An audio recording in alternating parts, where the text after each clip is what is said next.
నుంచి బయటకు వెళ్ళిపోవాలని ఇది తమ కుటుంబ పార్టీ అని ఆమె పరోక్షంగా చెప్పిందని రాజకీయ విశ్లేషకులు చెప్తున్నారు. ఆమె క్లియర్ గా చెప్పింది. తమ పార్టీలో మీరెందుకు అన్నట్లుగా ఆమె ప్రెస్ మీట్ సాగిందని గుర్తు చేస్తున్నారు. ఆయన మీద ఆరోపణలు చేసినందువల్లనే ఆమెను కేసీఆర్ సస్పెండ్ చేశారు. ఈ టైంలో హరీష్ కొత్త పార్టీ పెట్టడం లేదా మరో పార్టీ వెళ్ళాలనుకున్న ప్రస్తుతం అటువైపు అడుగులు వేయలేని పరిస్థితిలో ఉన్నట్టు సమాచారం.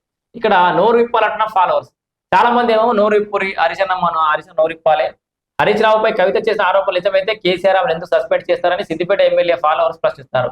ఆమె ఆరోపణలు కేసీఆర్ పట్టించుకోలేదని ఆయనకు వాస్తవాలు తెలుసని అంటున్నారు. అధినేత చెప్పిన పనులని హరీష్ రావు చేశారని, అందుకే తన అల్లుడి మీద కూతురు చేసిన వ్యాఖ్యలు పార్టీ అధినేత సీరియస్ గా తీసుకోవాలనే లేదనే విషయాన్ని ఆయన అనుచరులు చెప్తున్నారు. కేసీఆర్ చెప్పిందే అని చేసిండు అని చెప్పేసేమో. ఇప్పుడు చూడురి ఒకసారిగా మీకు ఇక్కడ లాజిక్ చూడురి.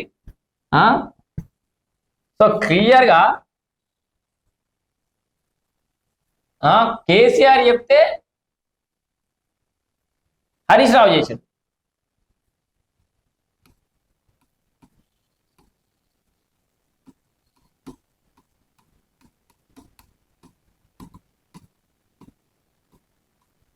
కేసీఆర్ చెప్తేనే హరీష్ రావు చేసిండని చెప్పి ఎవరు అంటారు?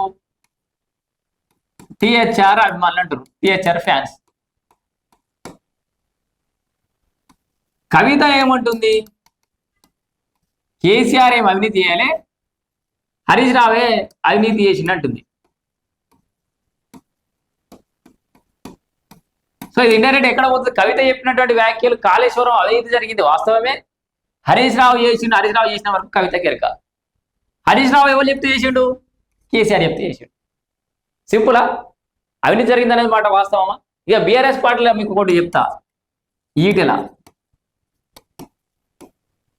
బీఆర్ఎస్ పార్టీ నుంచి బయటకు రాగానే భూ కబ్జాలు అవి ఇవి అని చెప్పేసి ఈటెల అవినీతి పరుడని ఆయన మీద ప్రచారం.